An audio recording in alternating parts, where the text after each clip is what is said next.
Hello, I am Gail White-Biggers, and I'm a licensed marriage family therapist at Sanctuary of Hope.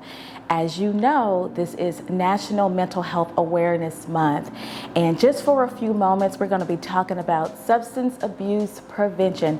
Substance abuse prevention. Now, let me just say this. There are complexities that underlie one's choice to engage in substance use, but substance use, misuse, abuse, addiction has always been a part of my world since I was a child. My earliest memories goes back to observing the effects of substance abuse and addiction in my community, in my family, among my peers. So I have a lot of experience just observing and watching, and then on a personal level and a professional level. So there's a lot of data and research out there that we could talk about, but I was just thinking about this talk with you, and I thought about three questions that really encompass prevention. And so 3 questions would be: what is seen, what is heard, and what is felt?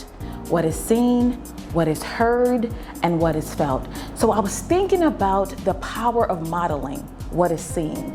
So a lot of times we get information by what we observe in our early childhood experiences, among our peers, in our families, at work. I can go on and on there, but modeling is powerful. I have a secret. When I was 7 years old, I started smoking cigarettes. 7 years old. Let me tell you, when I would watch the adults in my world smoke a cigarette with their beautiful long red acrylic nails, smoking a cigarette, they looked so cool to me. And so what I would do is I would practice smoking a cigarette, and then finally, when I got my hands on a pack of Cools, I was smoking away at 7 years old, but I got busted. And being busted stopped me because I was so afraid. But I could see myself. I could see myself smoking cigarettes. Let me tell you, the way it looked pretty darn cool. And that's why I started smoking at 7 years old. But let me tell you, but modeling doesn't always look like that. What we see through social media, through images, through movies, through our family, some stuff has just been passed down from generation to generation. It's just what's been modeled. So we have to reduce the power of this influence, right? So that means that adults and family members, we have to understand that small children, the youth in our world, they are watching us, and what they see, most likely they're gonna repeat. The next thing I want to add is what is felt. So what is felt? It is important for us to understand how to engage in proper and healthy coping skills. Prevention is really about learning about emotional regulation too. So what do I do with boredom? What do I do with disappointment and sadness and feeling alone?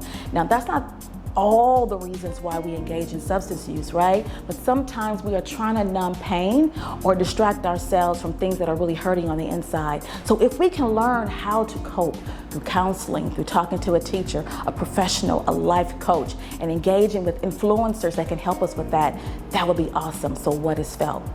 Then what is heard? Oh my goodness, this is powerful too.